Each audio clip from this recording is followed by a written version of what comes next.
दिल्ली के मुख्यमंत्री अरविंद केजरीवाल जी के जो गिरफ्तारी अवैध वह बता रहे थे, जो उनकी पार्टी द्वारा अभी तक बताया जा रहा था कि जो उनकी गिरफ्तारी है वह अवैध हुई है। इस पर आज दिल्ली हाईकोर्ट की न सुनवाई थी और दिल्ली हाईकोर्ट में आज सुनवाई हुई। यानी कि दिल्ली के मुख्यमंत्री अरविंद केजरीवाल जी द्वारा जितने जो अभी तक आरोप लगाए गए थे और इनकी पार्टी जो है आम आदमी पार्टी, इनके द्वारा जो अभी तक आरोप लगाए गए थे ईडी पर, केंद्र सरकार पर या बीजेपी पर, कि जो अरविंद केजरीवाल जी की जो गिरफ्तारी हुई है वह अवैध गिरफ्तारी है। उन्हें चुनाव प्रचार से रोकने के लिए और आम आदमी पार्टी को कमज़ोर करने के लिए अरविंद केजरीवाल जी की गिरफ्तारी हुई है और अरविंद केजरीवाल जी को गिरफ्तार किया गया है, वह भी लोकसभा चुनाव से पहले। यह सब जितनी बातों थी और यह भी कहा जा रहा था कि अरविंद केजरीवाल जी की गिरफ्तारी में एक भी ईडी के पास सबूत नहीं है और बिना तथ्यों के ईडी ने दिल्ली के मुख्यमंत्री अरविंद केजरीवाल जी को गिरफ्तार किया है। यह जितनी बातें और जितनी आरोप लगाए गए थे, आप कहें कि एक तरह से यह सब के सब मन गढ़ंत आरोप थे। जैसा कि आज दिल्ली हाईकोर्ट के जस्टिस स्वर्णकांता शर्मा का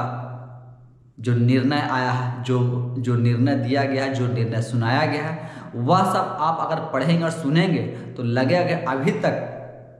जो मुख्यमंत्री अपने आप को भ्रष्टाचार की लड़ाई में सबसे आगे रख रहे थे, भ्रष्टाचार की लड़ाई के नाम पर भ्रष्टाचार के विरोध खड़ा होने वाले मुख्यमंत्री आज देखे तो उसी भ्रष्टाचार में पूरी तरीका से डूब गए हैं, डूबे हुए हैं। दिल्ली के मुख्यमंत्री अरविंद केजरीवाल जी की जो दलील थी, यानी इनके द्वारा जो वकील पेश हो रहे थे, उनके द्वारा जो दलील दी जा रही थी, उसमें यह कहा जा रहा था कि दिल्ली के मुख्यमंत्री अरविंद केजरीवाल जी की गिरफ्तारी जो है वह अवैध है और ईडी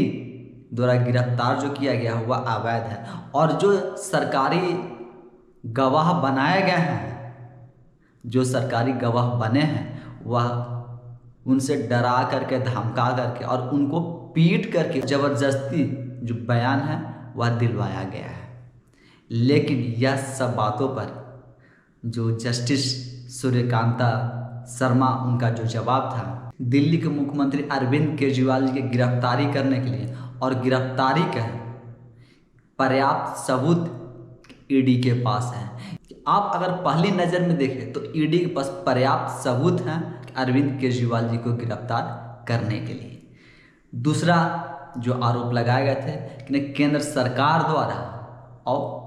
बीजेपी द्वारा इन्हें गिरफ्तार करवाने की साजिश रची गई थी, गिरफ्तार करवाए गए थे। इस पर भी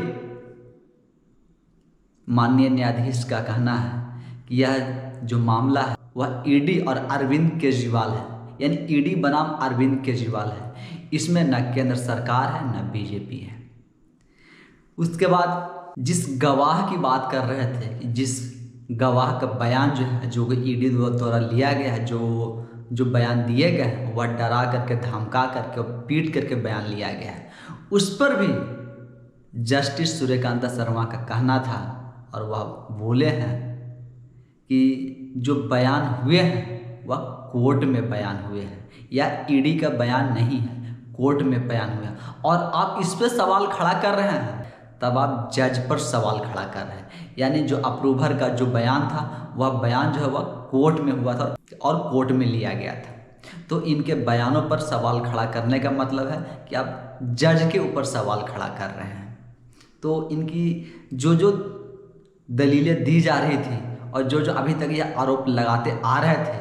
केंद्र सरकार पर, बीजेपी पर और ईडी पर, कि ईडी के पास पर्याप्त सबूत नहीं थे अरविंद केजरीवाल जी के गिरफ्तार करने के लिए, लेकिन अरविंद केजरीवाल जी को चुनाव प्रचार से रोकने के लिए और लोकसभा चुनाव में रोकने के लिए लोकसभा चुनाव से पहले दिल्ली के मुख्यमंत्री अरविंद केजरीवाल जी को गिरफ्तार किया गया है और गिरफ्तार करवाया गया। इस पर भी जो कहना था कि जज जो है वह कानून से बंधे हैं और कानून के दायरे में रह कर काम करते हैं। यह राजनीतिक रूप से यहाँ फैसला नहीं लिया जाता है और राजनीतिक विचारों से यहाँ फैसला नहीं होता है। यहाँ कानून से, और कानून सबके लिए एक बराबर है। और दिल्ली के मुख्यमंत्री अरविंद केजरीवाल के पर्सनल तौर पर कि पार्टी के संयोजक के तौर पर दिल्ली शराब घोटाला में साजिश रचने में, उस पैसे के लेन देन में और उस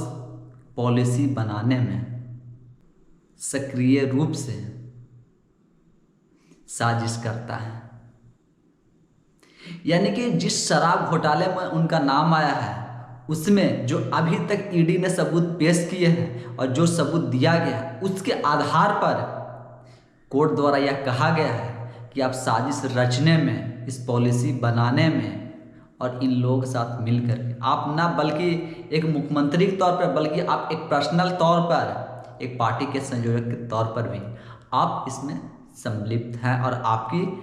सक्रिय भूमिका है। यानी कि जो अभी तक आम आदमी पार्टी यह आरोप लगाते आ रही थी कि इस शराब घोटाले में और शराब पॉलिसी जो बनाई गई थी, शराब नीति जो बनाई गई थी, इसमें अरविंद केजरीवाल जी का कोई लेना देना नहीं है। और अरविंद केजरीवाल जी को और आम आदमी पार्टी की इमेज खराब करने के लिए, इमेज धूमिल करने के लिए और चुनाव प्रचार प्रसार से रोकने के लिए उन पर यह मनगढ़ंत आरोप लगाए गए हैं और उनको गिरफ्तार करवाया गया है। लेकिन आज दिल्ली हाई कोर्ट में तो यह बिल्कुल साफ हो गया और दिल्ली हाई कोर्ट ने भी आज यह कह दिया कि जो भी ईडी द्वारा साक्ष्य पेश किए गए हैं, जो साक्ष्य दिया गया है, उससे प्रथम दृष्टि में तो यही लगता है कि यह साजिशकर्ता के तौर पर, और जो भी सबूत पेश किए गए हैं वह साक्ष्य से लगता है अरविंद केजरीवाल जी के गिरफ्तार करने के लिए पर्याप्त हैं, इनसे पूछताछ करने के लिए पर्याप्त हैं। यानी अरविंद केजरीवाल जी की गिरफ्तारी जो है वह उल्लंघन नहीं हुआ। यानी सुप्रीम कोर्ट का जो ऑर्डर था, सुप्रीम कोर्ट के ऑर्डर का भी उल्लंघन नहीं हुआ और अरविंद केजरीवाल जी की गिरफ्तारी को आज वैध बता दिया गया। तो जो आम आदमी पार्टी अभी तक बीजेपी, केंद्र सरकार और ईडी को जो घेरते आ रही थी कि केंद्र सरकार और केंद्र की तानाशाह शक्तियाँ जो है वह लोकसभा चुनाव से पहले गिरफ्तार करवाती है और लोकसभा चुनाव में प्रचार प्रसार न करे इसलिए गिरफ्तार करवाती है। इस पर भी दिल्ली हाईकोर्ट का कहना था कि अगर कोई व्यक्ति के ऊपर साक्ष्य हैं, पर्याप्त सबूत हैं, तो क्या चुनाव तक उसे छोड़ दिया जाए? तो चुनाव से कोई लेना देना नहीं है। अगर आपके पास साक्ष्य हैं, आपके द्वारा कृत किया गया है, तो इसके लिए समय कोई भी हो और कभी भी गिरफ्तार किया जा सकता है। क्योंकि कानून सबके लिए बराबर है और कानून से ऊपर कोई नहीं है और कानूनी रूप से आपको कोई भी विशेष अधिकार नहीं मिला हुआ है। तो अरविंद केजरीवाल जी का जो एक एक दलील थी, वह कहीं एक एक दलील का दिल्ली के मुख्यमंत्री अरविंद केजरीवाल जी के तरफ से जो वकील पेश हुए थे, जितनी दलीलें दी थी, आज एक भी दलील काम नहीं आई। और अभी तक जो ये अवैध बताते आ रहे थे, तानाशाही बताते आ रहे थे और जो मनगढ़ंत आरोप लगाते आ रहे थे, वह सब आरोप जो है आज खारिज हो चुके हैं और वह भी दिल्ली हाई कोर्ट में। अब देखना होगा कि अरविंद केजरीवाल जी के पास सुप्रीम कोर्ट जाने का विकल्प बचा हुआ है। अब सुप्रीम कोर्ट से इन्हें जमानत मिलती है या नहीं मिलती है, या अब जब सुप्रीम कोर्ट जाएंगे और सुप्रीम कोर्ट में सुनवाई होगी तभी पता चलेगा। लेकिन आज के समय में जितनी हमला कर रही थी बीजेपी पर और केंद्र सरकार पर, अब उल्टा कहीं ना कहीं देखें तो बीजेपी और केंद्र सरकार को भी हमला करने का मौका मिल गया है। और जो पहले से इंडिया गठबंधन, एनडीए गठबंधन, बीजेपी, आम आदमी पार्टी, दिल्ली सरकार, केंद्र सरकार, अब उस बीच में दिल्ली हाई कोर्ट का भी एंट्री हो गया, दिल्ली हाई कोर्ट के भी निर्णय आ चुके हैं। इतने के बाद भी अब आम आदमी पार्टी किस मुंह से और कैसे आरोप लगाएगी, और अगर अभी भी आरोप लगाती है तो वह आरोपों में कितना दम होगा और क्या कुछ वह तथ्य पेश कर पाएगी या नहीं कर पाएगी, यह तो आने वाले समय में ही पता चलता है। बाकी आप सब लोग क्या सोचते हैं और आपका क्या विचार होता है, वह आप हमें कमेंट्स के माध्यम से ज़रूर बताएं। धन्यवाद।